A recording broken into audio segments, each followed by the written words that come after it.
চট্টগ্রামের মুরাদপুরের সড়ক অবরোধকারীদের ছত্রভঙ্গ করে দিয়েছে পুলিশ। মাওলানা রইসের মৃত্যুর যথাযথ তদন্ত দাবি আহলে সুন্নাত ওয়াল জামাতের। কুয়েট খোলার দ্বিতীয় দিনেও ক্লাসে ফেরেননি শিক্ষকরা। লাঞ্ছিতের ঘটনায় বিচারের দাবি শিক্ষার্থীদের সাথে অন্তর্বর্তীকালীন ভিসির মতবিনিময়। যমুনা ব্রিজের পরিত্যক্ত রেল ট্র্যাক সরিয়ে সড়ক প্রশস্তকরণে সেতু কর্তৃপক্ষের চিঠি। বাস্তবায়ন হলে যানজট দুর্ঘটনা কমার আশা।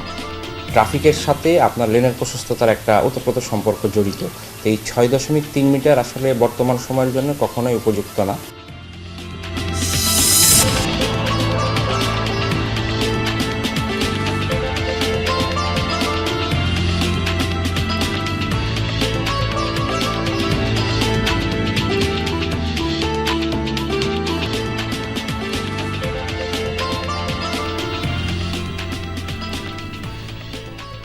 আমন্ত্রণ সংবাদ সারা দেশে, আপনাদের সঙ্গে আছি আমি ইশরাত জাহান। এতক্ষণ শিরোনাম দেখছিলেন, এবার বিস্তারিত খবর জানাবো। চট্টগ্রামের মুরাদপুরে সড়ক অবরোধকারীদের ছত্রভঙ্গ করে দিয়েছে পুলিশ। গাজীপুরে মাওলানা রইস উদ্দিনকে মারধর ও কারাগারে মৃত্যুর ঘটনা সুষ্ঠু তদন্ত ও বিচারের দাবিতে সড়ক অবরোধ করে বিক্ষোভ করছিল আহলে সুন্নাত ওয়াল জামায়াত। সকাল 10টার দিকে সাউন্ড গ্রেনেড ও টিয়ারশেল ছুড়ে তাদের ছত্রভঙ্গ করে দেয় পুলিশ। সে সময় আন্দোলন করা কয়েকজনকে আটক করা হয়। এর ঘণ্টাখানেক আগে নগরীর মুরাদপুরে সড়কে অবস্থান নেন বিক্ষোভকারীরা। এতে বহদ্দারহাট থেকে জিএসি মুখী সড়কে যান চলাচল প্রায় বন্ধই হয়ে যায়। ভোগান্তিতে পড়েন অফিসগামী ও সাধারণ মানুষ। আন্দোলনকারীরা বলছেন, কেন্দ্রীয় ঘোষণা অনুযায়ী সড়ক অবরোধ করে বিক্ষোভ করেন তারা। জড়িতদের দ্রুত গ্রেপ্তার করা না হলে আরও কঠোর কর্মসূচি দেওয়ার হুঁশিয়ারি দেওয়া হয়। পরে পুলিশ টিয়ারশেল নিক্ষেপ করে তাদের ছত্রভঙ্গ করে সড়কে যান চলাচল স্বাভাবিক করে। গত 27 এপ্রিল শিশু বলাৎকারের অভিযোগে গাজীপুরের পুবাইলে তাকে পিটুনি দেয় স্থানীয়রা। পরে পুবাইল থানা পুলিশ তাকে উদ্ধার করে। পরদিন কারাগারে মারা যান মাওলানা রইস। 26 তারিখ সমাবেশের পরে উনি যখন বাড়িতে ফিরবেন রেস্ট করার জন্য, ওই সেই মুহূর্তে তারা পরিকল্পিতভাবে ওনাকে পিটিয়েছে, তারপরে ওনাকে অপমান করেছে, জুতার মালা পরিয়েছে। রইস হত্যার বিচার করতে হবে। ইতিপূর্বে আমাদের অনেক আকাবির আহলে সুন্নতকে এভাবে অন্যায়ভাবে শহীদ করা হয়েছিল। শহীদ হালিমকে, শহীদ লিয়াকতকে, শহীদ নুরুল ইসলাম ফারুকীকে আমরা কোনো বিচার পাই নাই। চট্টগ্রামে আইনজীবী আলিফ হত্যা মামলায় সনাতনী জাগরণ জোটের মুখপাত্র চিন্ময় কৃষ্ণ দাসকে গ্রেপ্তার দেখানো হয়েছে। সকালে শুনানি শেষে এই আদেশ দেন Chattogram metropolitan magistrate S M. Alauddin Mahmud. শুনানির সময় অনলাইনে যুক্ত করা হয় চিন্ময় কৃষ্ণকে। এর আগে রোববার আলিফ হত্যা মামলায় তাকে গ্রেপ্তার দেখানোর আবেদন করে পুলিশ। গেল বছরের 26শে নভেম্বর সম্মিলিত সনাতনী জাগরণ মঞ্চের মুখপাত্র চিন্ময় কৃষ্ণের জামিন নামঞ্জুর করে কারাগারে পাঠানোকে কেন্দ্র করে সংঘর্ষের সময় আইনজীবী আলিফকে কুপিয়ে ও পিটিয়ে হত্যা করা হয়। ঘটনার 4 দিন পর আলিফের বাবা 31 জনের নাম উল্লেখ ও অজ্ঞাত 10 থেকে 15 জনকে আসামি করে মামলা করেন। আইনজীবীদের ওপর হামলার ঘটনায় আলিফের ভাই 116 জনকে আসামি করে আরেকটি মামলা করেন। এছাড়া পুলিশের ওপর হামলা ও কাজে বাধা দেওয়ার অভিযোগে 3টি আলাদা মামলা করা হয়। 26-11 তারিখে যে এই ঘটনা নারকীয় তাণ্ডব কোর্ট বিল্ডিং এ হয়েছে, তার মেইন ইন্ধনদাতা পরোক্ষ এবং প্রত্যক্ষভাবে এই ইসকন নেতা চিন্ময়। আলিফ হত্যা মামলায় দীর্ঘদিন পরে তদন্তের পরিপ্রেক্ষিতে তদন্তকারী কর্মকর্তা চিন্ময় দাসকে গ্রেপ্তার দেখানোর জন্য আজকে আবেদন নিয়ে আসছে। ওই আবেদন শুনানি হয়েছে। আমরা আবেদন মতে গ্রেপ্তার দেখাই আর ঘটনার সহিত জড়িত আছে মর্মে ওনাকে সন্দেহ করেছে, সেজন্য ওনাকে হত্যা মামলা গ্রেপ্তার দেখানো হয়েছে। গাজীপুরে এনসিপির দক্ষিণাঞ্চলের মুখ্য সংগঠক হাসনাত আবদুল্লার উপর হামলার ঘটনায় এ পর্যন্ত আটক হয়েছেন 1/2 মানুষ। গাজীপুরে metropolitan police commissioner doctor Nazmul Karim জানান, রাতভর বিভিন্ন স্থানে অভিযান চালিয়ে তাদের আটক করা হয়। তাদের জিজ্ঞাসাবাদ চলছে, এমনটাই জানিয়েছে পুলিশ। ঘটনাস্থলে সিসি ক্যামেরার ফুটেজ সংগ্রহ করে তা বিশ্লেষণ করা হচ্ছে। এই ঘটনায় এখনও মামলা হয়নি। গাজীপুরের সালনার কৃষি বিশ্ববিদ্যালয় এলাকায় একটি অনুষ্ঠান শেষে গতরাতে ঢাকায় ফিরছিলেন এনসিপি নেতা হাসনাত আবদুল্লাহ। চান্দনা চৌরাস্তায় পৌঁছালে জ্যামে আটকে থাকা অবস্থায় 4 থেকে 5টি মোটরসাইকেল যোগে হামলা করা হয় তার গাড়িতে। এতে গাড়ির কাঁচ ভেঙে যায়। আহত হন হাসনাত। পরে পুলিশ প্রহরায় তাকে ঢাকায় নিয়ে আসা হয়। হামলার প্রতিবাদে রাতেই কয়েকটি জেলায় বিক্ষোভ করে এনসিপি সহ বিভিন্ন সংগঠন। কক্সবাজারের খুরুশকুলে মাছের হ্যাচারি থেকে এক যুবকের মরদেহ উদ্ধার করেছে পুলিশ। রোববার রাতে কুলিয়াপাড়া এলাকার আল্লাহওয়ালা নামের একটি হ্যাচারি থেকে আলী আকবর নামের ওই যুবকের মরদেহ উদ্ধার করা হয়। খবর শুনে উত্তেজিত হয়ে ওঠে স্থানীয়রা। পরে হ্যাচারির মালিক রায়হান কাশেমকে মারধর করে তারা। রায়হান জাতীয় নাগরিক পার্টির রাজনীতির সাথে জড়িত ছিলেন। তিনি এবি পার্টির কেন্দ্রীয় ভাইস চেয়ারম্যান জাহাঙ্গীর কাশেমের ছেলে।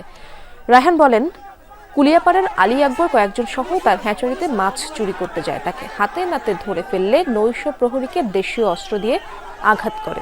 পরে নৈশ প্রহরীও আত্মরক্ষার্থে পাল্টা আঘাত করলে মৃত্যু হয়। তবে নিহতের স্বজনদের দাবি, মাছ চুরির অপবাদ দিয়ে বাড়ি ডেকে নিয়ে তাকে হত্যা করা হয়েছে। আমার বাপকে এরা কি দিত, ইজারা দিত, কিন্তু ইজারা দিচ্ছে না, জুলুমভাবে জায়গা দখল করতেছে এবং আমাদেরকে বেলে এভাবে জুলুম করে। আমার চাচাকে কারণ উনি যাকে মারছে, হত্যা করছে, পরিকল্পিতভাবে ওনাকে হত্যা করছে। এখানে সেটার আমি সুস্থ বিচার চাই। আমি আসছি ভারপ্রাপ্ত চেয়ারম্যান নাসিরউদ্দিন চৌধুরী আসছে, আমরা এসে দেখতেছি আলী আকবরের লাশ। লাঞ্ছিতের ঘটনায় সুষ্ঠু বিচারের দাবিতে দ্বিতীয় দিনের মতো একাডেমিক কার্যক্রম থেকে বিরত রয়েছেন কুয়েটের শিক্ষকরা। ক্যাম্পাসের বেশিরভাগ কক্ষ রয়েছে তালাবদ্ধ। শ্রেণীকক্ষ, ল্যাবে নেই শিক্ষক বা শিক্ষার্থী। এদিকে সংকট নিরসনে শিক্ষার্থীদের সঙ্গে মতবিনিময় সভা করছেন অন্তর্বর্তীকালীন উপাচার্য প্রফেসর ডক্টর হযরত আলী। এই সভা শেষে শিক্ষক সমিতির সাথে সাধারণ সভা হওয়ার কথা রয়েছে।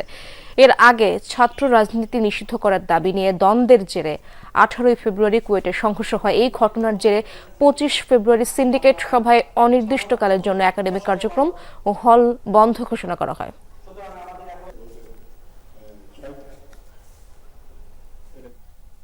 দর্শক, এই বিষয়ে আলো জানবো। কুয়েট থেকে যুক্ত হচ্ছেন আমার সহকর্মী প্রবীর বিশ্বাস। তিনি শুরু থেকে সেই খবরাখবরগুলো রাখছেন। প্রবীর, ক্যাম্পাসের বর্তমান এখন পরিস্থিতি কেমন দেখছেন এবং ভিসির সাথে শিক্ষার্থীদের বৈঠক এখনো চলছে কিনা বিস্তারিত জানাবেন। সেখানের অবস্থা কেমন দেখছেন আপনি?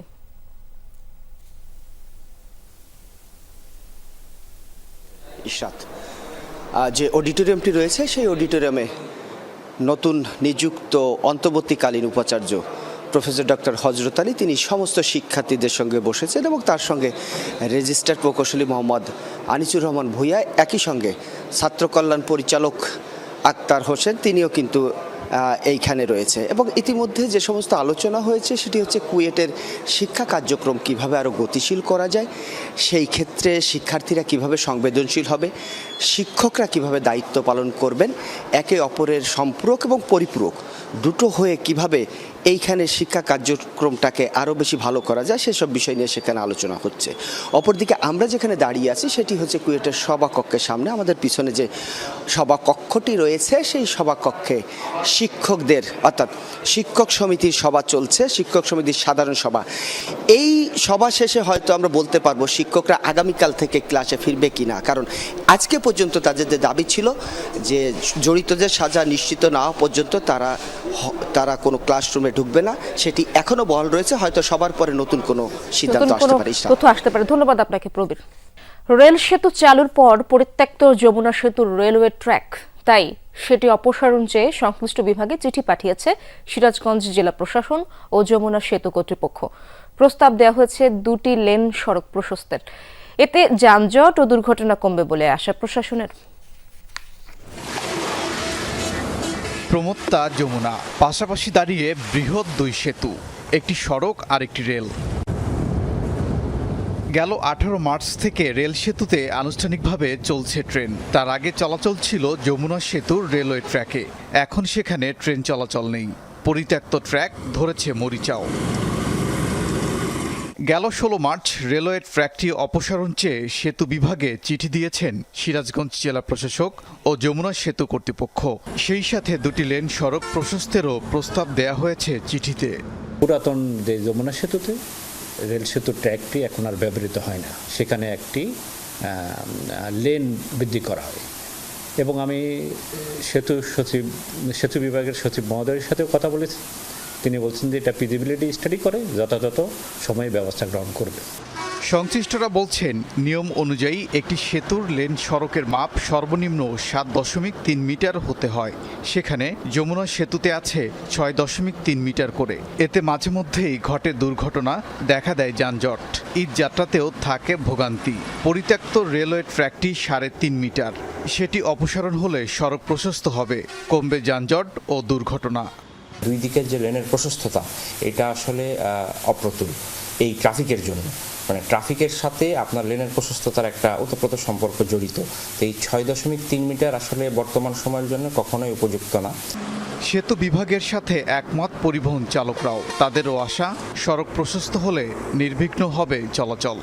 ওভারটেক করে গেলে পরে আইল্যান্ডে বাঁধতে যায়, অনেক সময় মনে করেন যে আইল্যান্ডে আমরা ওভারটেক করতে পারি না, ট্রাকারও চাপ দেয়, আমাদের জুলুম হয়ে যায়। যখন রেল সেতুটা তুলে দিয়ে লেনটা প্রশস্ত করে দেবে তখন গাড়ি চালানোর সুবিধা হবে। গাড়ির ওজন সহ 25-26 টন যাইতে পারে। আগে তো আর ট্রেনের ছিল একই ব্রিজে, এখন তো আর ট্রেন নাই। যমুনা সেতুতে প্রতিদিন গড়ে 20 থেকে 22 হাজার যানবাহনের চলাচল। তবে ঈদের সময় তা বেড়ে যায় কয়েক গুণ। ওবায়দুর রহমান, যমুনা নিউজ। সাতক্ষীরার সুস্বাদু আম সকাল থেকেই বাজারে আসছে। জেলার বিভিন্ন উপজেলা থেকে প্রথম ধাপে বাজারে আসবে গোপালভোগ, গোবিন্দভোগ, বোম্বাই ও গোলাপখাস সহ স্থানীয় জাতের আম। জনপ্রিয় হিমসাগর আসবে 20 মে থেকে এবং আম্রপালি পাওয়া যাবে 5 জুন থেকে। সদরের ফিংরি ইউনিয়নের বিল্লাল হোসেনের আম বাগান থেকে এই কার্যক্রমের উদ্বোধন করেছেন জেলা প্রশাসক মুস্তাক আহমেদ। প্রথম দিনেই বাজারে আমের যোগান বেশ ভালো। গোপালভোগ ও গোবিন্দভোগ আম মন প্রতি বিক্রি হচ্ছে 1800 থেকে 2400 টাকায়। চলতি বছর সাতক্ষীরায় 4135 হেক্টর জমিতে আম চাষ হয়েছে। উৎপাদনের লক্ষ্যমাত্রা ধরা হয়েছে 80,000 মেট্রিক টন, যার বাজার দর হবে প্রায় 400 কোটি টাকা।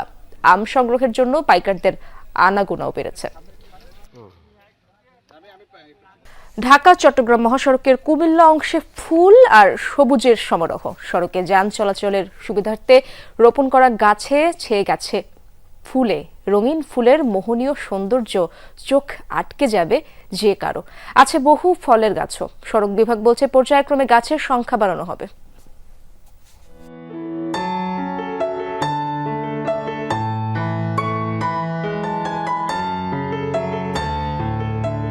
তপ্ত দুপুরে যেন এক ফালি বসন্ত। ফুলের ডালি সাজিয়ে বসেছে প্রকৃতি। তাতে রং ঢেলেছে সোনালু, জারুল আর কৃষ্ণচূড়া। ঢাকা চট্টগ্রাম মহাসড়কের 143 কিলোমিটার এলাকা জুড়ে এমন রূপ। ব্যস্ত সড়কে পথিকের নজর কাড়বে কাঞ্চন, রাধাচূড়া, গন্ধরাজের মতো 54,000 ফুলের গাছ। আছে হৈমন্তী, কুরচি, টগর, কদম, বকুল, করবী, ক্যাসিয়া ও পলাশ সহ অসংখ্য প্রজাতি। আমরা এখান দিয়ে বাসায় যেতেছিলাম, তখনই দেখছিলাম এই ফুলগুলো। তারপরে আমার আব্বু আম্মুর সাথে দাঁড়াইছি, দাঁড়ায় তারপরে ফুলগুলোর সাথে ছবি তুলছি। আসলে ঢাকা থেকে আসছি একটা লম্বা জার্নি, কিন্তু রাস্তার পাশে এই ফুলগুলো দেখে জার্নির কথা ভুলেই গেছি। আমরা আশা করি এটা সৌন্দর্য বর্ধনের কাজ সবসময় কন্টিনিউ চলমান থাকবে, তার কারণে আমরা যেন একটা ভালো পরিবেশ পাই এখান থেকে। কুমিল্লার দাউদকান্দি থেকে চট্টগ্রাম সিটি গেট পর্যন্ত 143 কিলোমিটার সড়কের বিভাজনে ডালপালা মেলে মুগ্ধতা ছড়াচ্ছে গাছগুলো। এর মধ্যে কুমিল্লা অংশেই 105 কিলোমিটার। রাতে চলাচল করা যানবাহনের আলো নিয়ন্ত্রণে প্রায় 5 বছর আগে সড়ক ডিভাইডারে রোপণ করা হয়েছিল। যে গাছগুলো লাগাইছে এগুলা দেখতে দেখতে আমরা নিজেরাও তৃপ্তি পাই, বা নিজেদের কাছেও সৌন্দর্য লাগে, বা যাত্রীদের কাছেও লাগে। ওই আবহাওয়া অনুসারে মনে হয় আমরা সুন্দরভাবে চলে আসতে পারি। রানিং জার্নি অবস্থা আমাদের চোখে ঘুম আসে, তখন আমরা কি করে ফুলের বাগানগুলো দেখি, ফুল দিয়ে থাকে আমাদের ঘুমটা দূর হয়ে যায়। পর্যায়ক্রমে আরও গাছ রোপণের পরিকল্পনা আছে বলে জানালেন সড়ক বিভাগের এই কর্মকর্তা। আমাদের ভবিষ্যৎ পরিকল্পনা রয়েছে যে গাছগুলো, যে ফুলের গাছগুলো রয়েছে সেগুলো পরিচর্যা করা, এবং পাশাপাশি আমরা নতুন করে আরও যে গাছগুলো লাগানো যায় সেগুলো নিয়ে পরিকল্পনা করছি, এবং সেগুলো সড়ক বিভাগের পক্ষ থেকে রক্ষণাবেক্ষণ করা হবে, এবং বিভিন্ন সময় সেই গাছগুলোর পরিবর্তন করে সড়ক বিভাগের সৌন্দর্য বৃদ্ধি করা হবে। ফুল গাছ ছাড়াও জলপাই, অর্জুন, কাঁঠাল, মেহগনি, শিশু, আকাশমণি, চালতা, নিম, হরিতকি সহ বিভিন্ন প্রজাতির 42,000 ফল ও ঔষধি গাছ রয়েছে এই সড়কে। সাবরিনা লিজা, যমুনা নিউজ। দর্শক, এই ছিল সংবাদ সারা দেশের এখনকার আয়োজন। এতক্ষণ যারা সঙ্গে ছিলেন সবাইকে ধন্যবাদ।